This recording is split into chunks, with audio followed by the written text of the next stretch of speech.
First matchup between these two storied franchises, the Philadelphia Eagles and the Dallas Cowboys, at home for the Philadelphia Eagles, comes out in a victory in a game that was this close, came down to the wire, but the Eagles came out with the dub.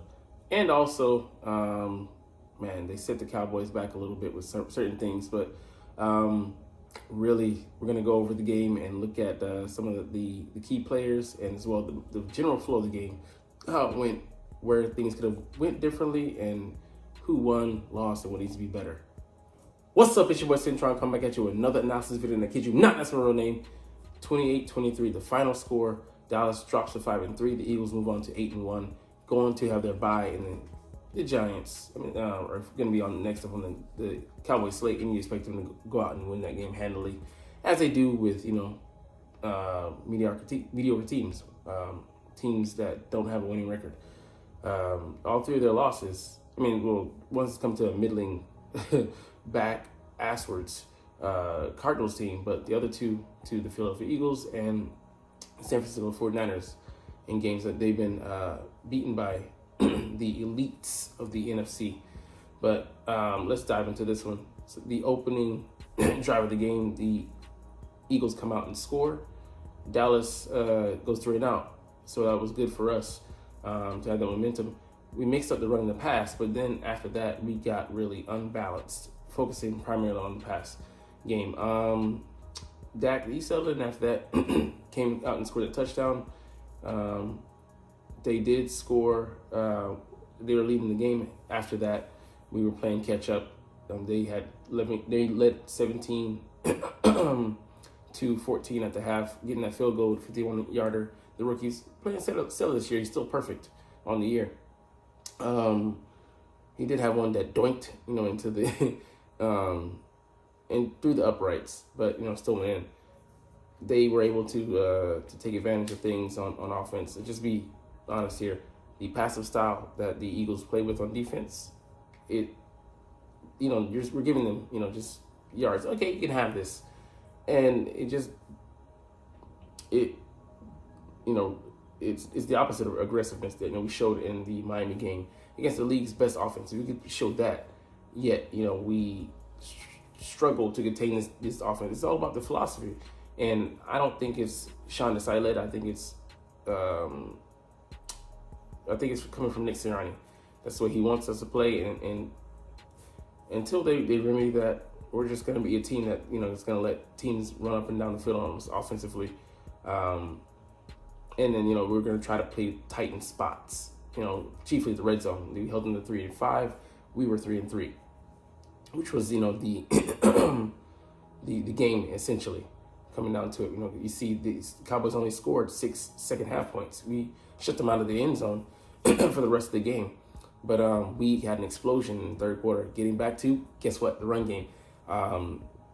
Balanced on that first drive, and then it scores to Devonta at first, and then to a 29-yard beauty, dropping the bucket, then to A.J. Brown underneath, and then letting him kind of get in there, putting the defense in the conundrum with that that flat play that puts the defender there in a bind, where they're focusing on the quarterback, and then the receiver is running right past them.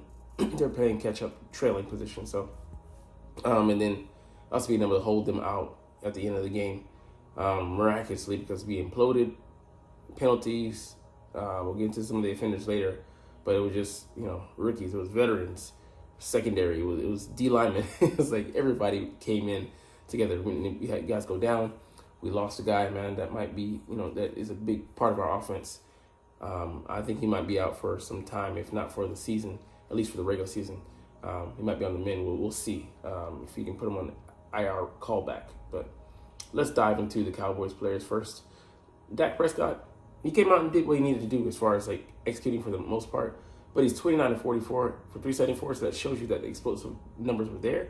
But he missed a lot of key throws. Some like Donovan McNabb callbacks, turf burners, ones that are off target. Ones we had to have, and we held them handily. They were getting yards. They were, in between the 20s. Okay, cool. It was true to bend but don't break approach, and when they had to have it, they did it. Came up a yard shy. when Schumacher went down. And then it just, they weren't able to convert, and they're in the red zone, and that killed them. So Dak, on paper, very good game, great game, but just the stepping out of bounds on the 2-point conversion that would have given them a chance to make it a 3-point game, try to play for the tie, and then go into overtime, or get the ball back and try and push for the win.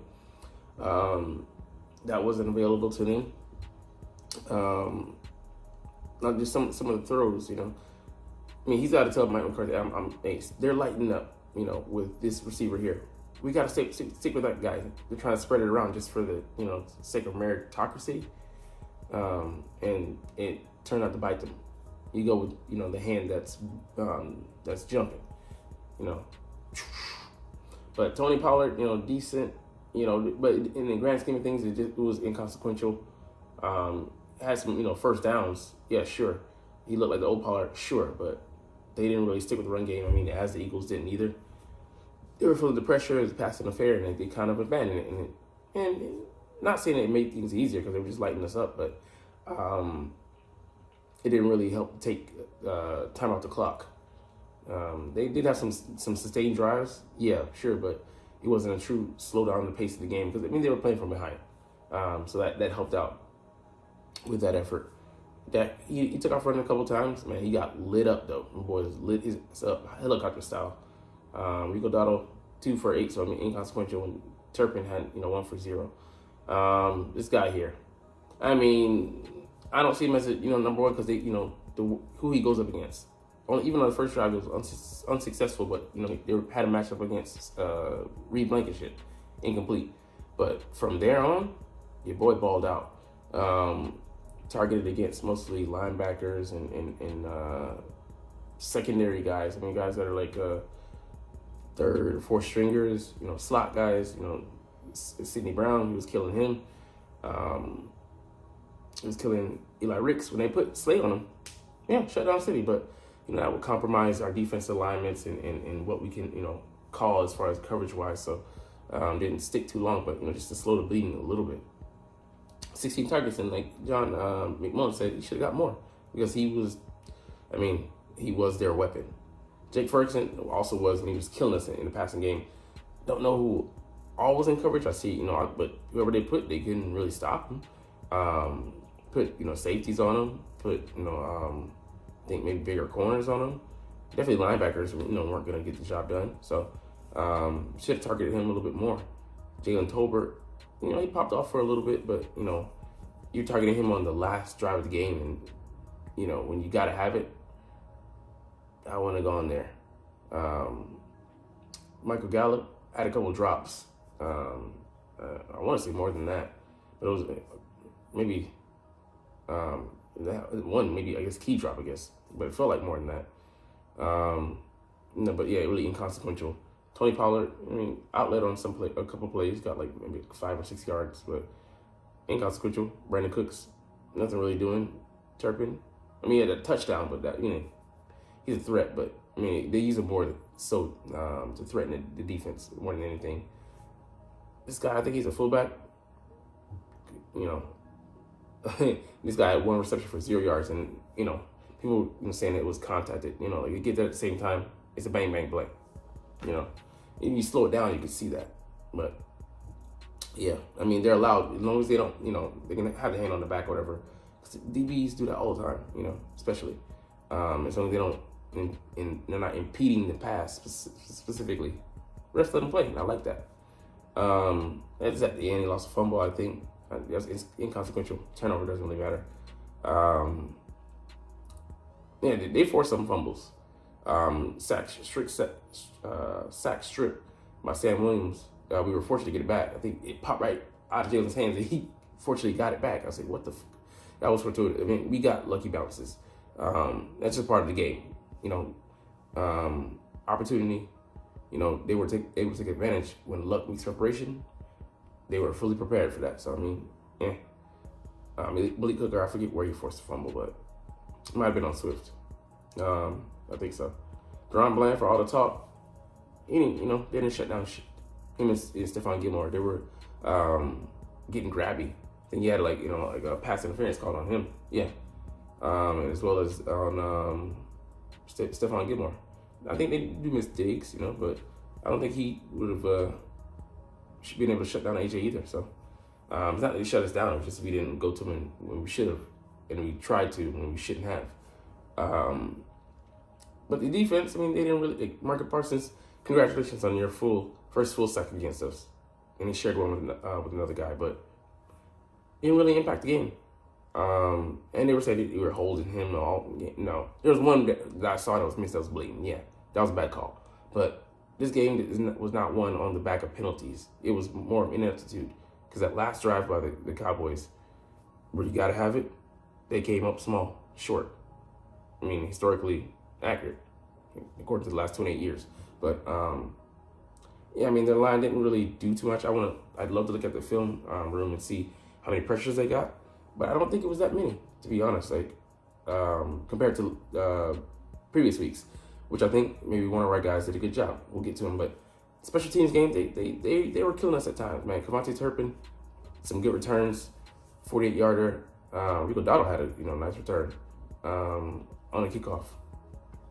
Yeah, their punters, pretty good. But yeah, they're one of the elite units, and it really shows out there. He gave them great field position. I think that might have been a touchdown drive, or at least a field goal. So I think maybe might have been the opening field goal that they got, or something like that. But let's go to the Eagles, man. Invite these guys. This guy here, man, he was able to finish the game, and you're like, what in the is going on? How the did he gut it out? Because he got hit, contacted by DeMarcus Lawrence. Wasn't on purpose, but his helmet hit his knee, and it's like he instantly winces in pain. Pause, not that quarterback, but actual pain.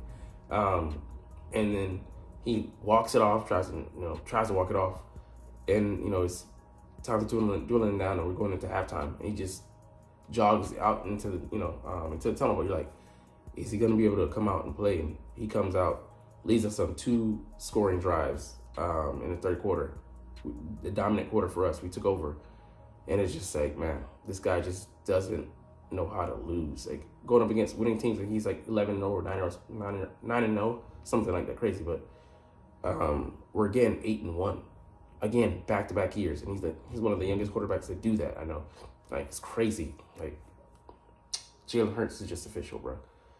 He said, I'm going to do so much for my team, for the city. Whew, getting chilly up in here. DeAndre Swift didn't have a good game on the ground, but I'm glad we gave him that number of rushes.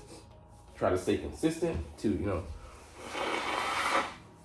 have some semblance of balance. Like I said, the first drive, it was run pass, and then that first drive to start the third quarter, run pass. So we were balanced. We realized, we're out of whack. Like, why do we do that? Push the panic button. I hate that. Which throughout the game we just try to establish the run. Like I think if we really would have tried, we could have made more of that and been able to run it down Dallas' throat and control the game, wind down the clock, play ball control offense, and I can get conservative because we got conservative at the end. That's what I didn't like. That's why I didn't like the play calling. Then we take a shot on our second or last possession of the game. It was a 3rd and 3. We take a deep shot down to AJ down the sideline. It's like we only need 3 yards.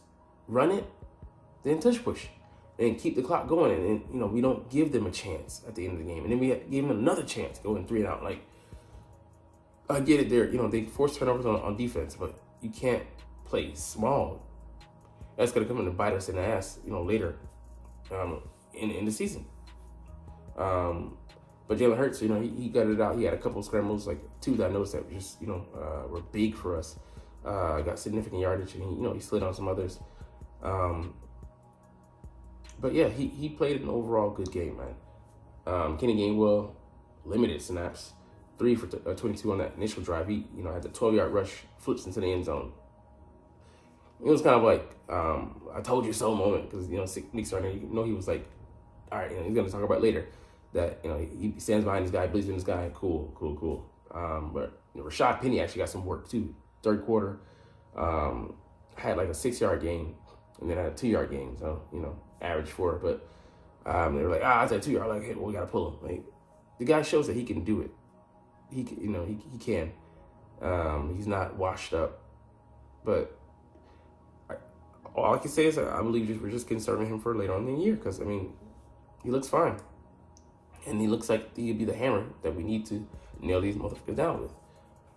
Let's get to the receiving game. A.J. Brown had a quieter game, 7 for 66. He had to come back down to earth sometime. And, yeah, just flowed the game. Like, I think we're getting everybody involved. Those are good numbers, 66, 51, and 50 from your big three. Devonta Smith, only 3 targets, but he made the most of all of them. So, chiefly that touchdown, but he was coming up big all game. But, just didn't get highlighted much. Got Dallas Goedert, 3 for 50. Yeah, he was doing work, man. I think he was going to go on to do a little bit more. Went out with that 28 or 29 yard reception. And, it's just, I was like, I just had a bad feeling about it. Like, it was good long reception. He was running, getting, yards after the catch, and then his arm got caught up. And I'm like, oh gosh. The way, he's, tried to stiff arm the guy, and the guy held onto it. And the way he went to the ground with it, it's just like a wrestling move. It was like, the way he wasn't, the way it was moving, I'm like, there's something broken, something compromised structurally inside there. And I believe it's either broken forearm or like a elbow or, a severe strain. He might be out for the season or for a good stretch, and we have to go without one of our biggest weapons. I'll be maybe the third out of, the big three, but still a key component. You see the numbers here, 3 for 50, that's a tight end, that's not a receiver. And it compromises our game. Do we go with Albert O here? Make him a bigger part of the offense? Yes, he's not as good as a blocker, but he's explosive. Maybe more explosive than Goddard. So, big questions we're going to need answered. Julio Jones might play a bigger role, as well as Olamide Zaccheaus. And we have Quez coming back, I think after this game, so we'll see what we do. But Olamide had a good catch, 2 targets. But that was a crucial 8-yard catch he had. And, he's one of the highlight and the underrated guys on our squad. Let's get to this defense, man. Well, first, DeAndre Swift fumbled the ball twice. Didn't lose any, but we gotta have better ball security, man. Jalen's, the guy coming around the horn or whatever. Can't see that, but it is what it is. CD Brown forced that fumble, I think, on CD Lamb, but, in the game, he's trying to shovel the ball, so nothing to do in there. Reed Blankenship, he came up crucial in some points, but needs to be better.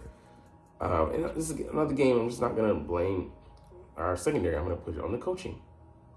James Bradbury, I'd say it's a mix of both. He didn't show up in some spots where he's not playing up to his standard, up to the standard he established last year. And I expect him to come down some. I said this in a couple of videos, but he just isn't playing well overall. You look at it. Zach Cunningham balled the fuck out, man. And let's get off of these because, he had 7 tackles, 2 assists, but he was just everywhere, anywhere, covering, out in coverage. Very present. Better than I thought in coverage. He's right there with the guys usually, even though he might get caught on, but he's a good presence, and his presence in the run game we'll get to him later, but he's one of the linebackers we have to have on the field, and he's actually been, I think, the guy who's played the most snaps for us out there at LB. Bradbury, we'll do some self-scouting, but we'll see what's going on with him. He came up lame a little bit at the end. Fortunately, I think he came back out there, so he avoided serious injury, but we'll see the nicks and bruises. Kevin Byard, still a work in progress. He's still learning defense, so I can't really have a grade on him. Eli Ricks, people were overstating, and CeeDee Lamb, he's not a better receiver than Tyreek, but he's a different matchup. You know what you're getting with Tyreek, but CD, he's anywhere and everywhere. He plays with great technique. He has a 4-way go in the slot. That's just he's so adept at running those routes. So came back down to earth, or should, in my estimation, in other people's eyes, because he got schooled. And, what do you expect of a rookie player? But, he plays with confidence. He's not ready, to face somebody of that caliber. And on his turf, as far as being in the slot, he's not a slot corner. Sidney Brown, he got done in for the most part. I mean, if it's a passing game, I don't expect him to be a slot corner, but he's one of the guys we have out there. So kind of all we got at this point.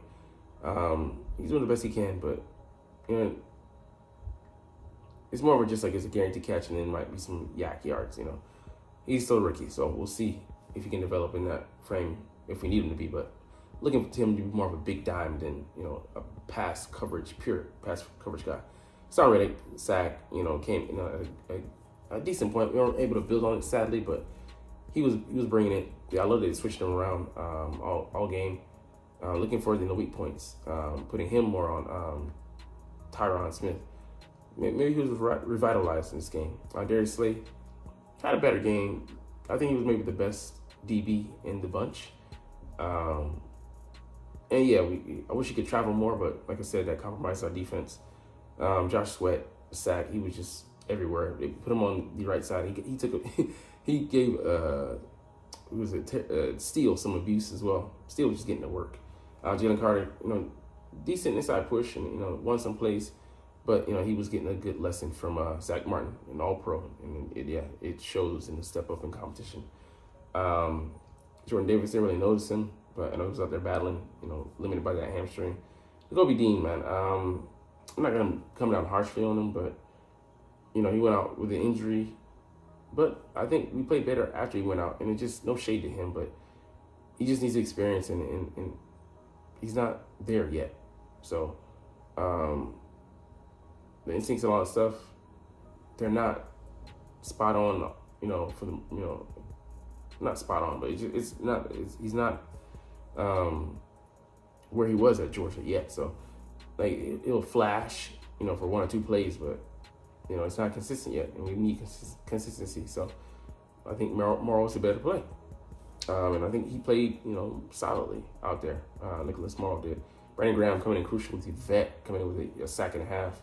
That's coming in, I think, with a sack or a sack and a half. So just him again. Terrence Steele getting abused over there. Like everybody was using him as a turnstile. Josh Joe came on the field in good spot duty because, tough to come out there and just cold turkey. But he did his job. Patrick Johnson, I think, was a special teams tackle. Nicholas Morrow, not showing up in the stat sheets, but flowing.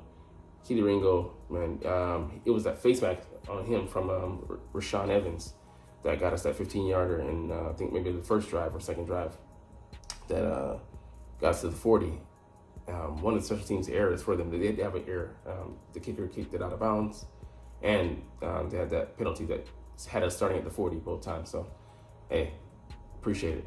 Taking advantage of that. And Fletcher Cox, a veteran, getting a half sack there, but he was active. Jay Elliott hitting all those extra points, and Britton Covey, not really getting work. I think only one return, but this 57-yarder by Braden, man, crucial. So offense held it down. Defense got stops in spots, when they needed to. So it's great to be going into the bye week 8-1. But, man, we have so much to shore up, especially on defense. And then red zone offense, turnovers, holding on to the ball security. We're not at all a complete team, but, man, it feels great to be, once again, back-to-back years at 8-1.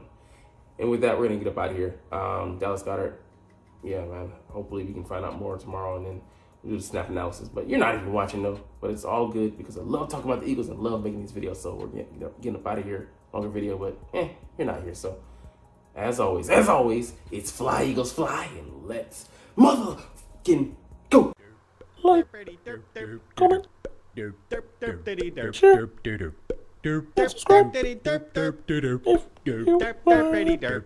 Thanks for watching. Check me out at Centron Anime, Centron Life, or Centron Laughs, or other social media.